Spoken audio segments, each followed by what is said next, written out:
कल दिल्ली के ताल कटोरा में कांग्रेस द्वारा रोजगार मेला लगाया जा रहा है। बड़ी बड़ी कंपनियां आ रही हैं और रोजगार देने की बात कर रही है, लेकिन महिला कांग्रेस ने इस प्रोजेक्ट के माध्यम से सीधा महिलाओं को रोजगार, आर्थिक सशक्तिकरण, आर्थिक आत्मनिर्भरता के एक पंख दिए हैं और जो एक कामयाब है। अगर सरकारें इसी तरह कामयाब ईमानदारी के साथ काम करेंगी तो मुझे लगता है ये जो हर महीने हमारी अपनी जरूरत 400 करोड़ पैड की है, हर महीने 400 करोड़ पैड की ये महिलाएं बना सकती हैं, वो सक्षम है, वो बना रही हैं। और ये 400 करोड़ अगर 10 पैड भी हो और 400 करोड़ आपको चाहिए तो कितने, आप 4000 करोड़ हो गया। 400 को 10 से मैं अगर गुना करूं तो 4000 करोड़ बनता है। सो आप देख रहे हैं हजारों करोड़ों का बिजनेस भी यहां पर बच्चियों को इस तरीके से। सो इसी से संबंधित मैं कहूंगी, अगर आपके कोई भी सवाल हो, पर हमारा ये मकसद था कि बिहार, गुजरात और इवन कि मैं आपको एक और सच्चाई बता रही हूं, ये देखिए, ये भी आया है अंडर स्कैनर,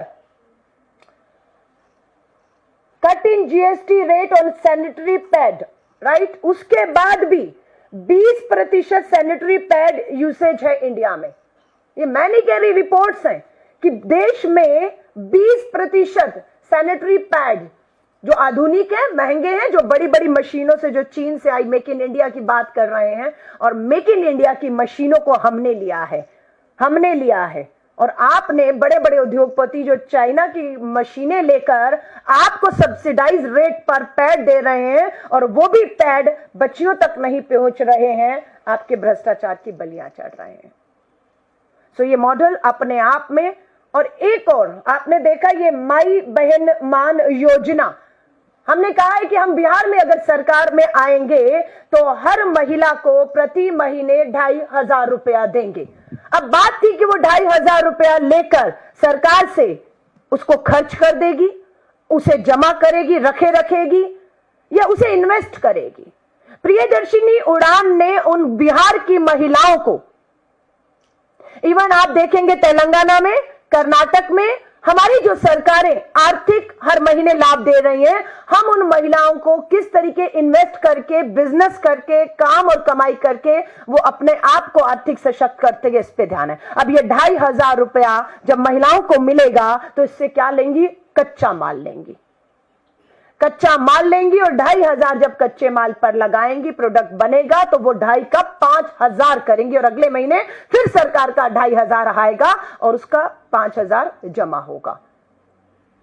और ये कामयाब मॉडल पिछले 3 महीने में हर सर्वे के बाद हमने किया है, जो देश के सामने एक सच्चाई। और स्कूलों की भी हालत मैं आपको बताऊंगी।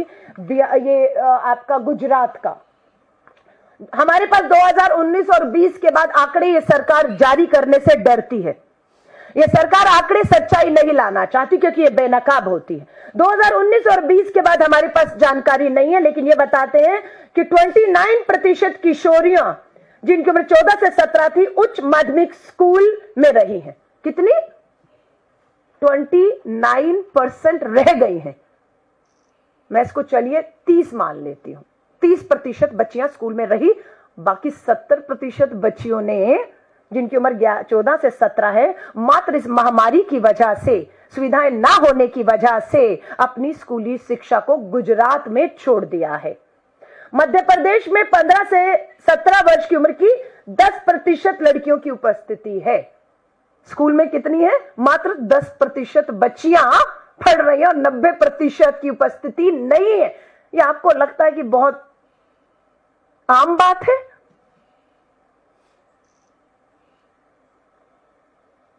राष्ट्रीय रिपोर्ट, एनसीपीआरसी की रिपोर्ट हमारे पास अभी तक यही है।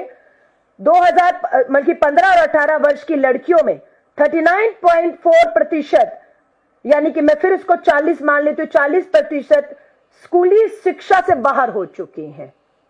ये नेशनल सर्वे है कि 100 में से 40 बच्चियों ने अपनी पढ़ाई छोड़ दी है। आपको लगता है कि इस आधी आबादी के बिना इस देश का विकास आगे जा सकता है?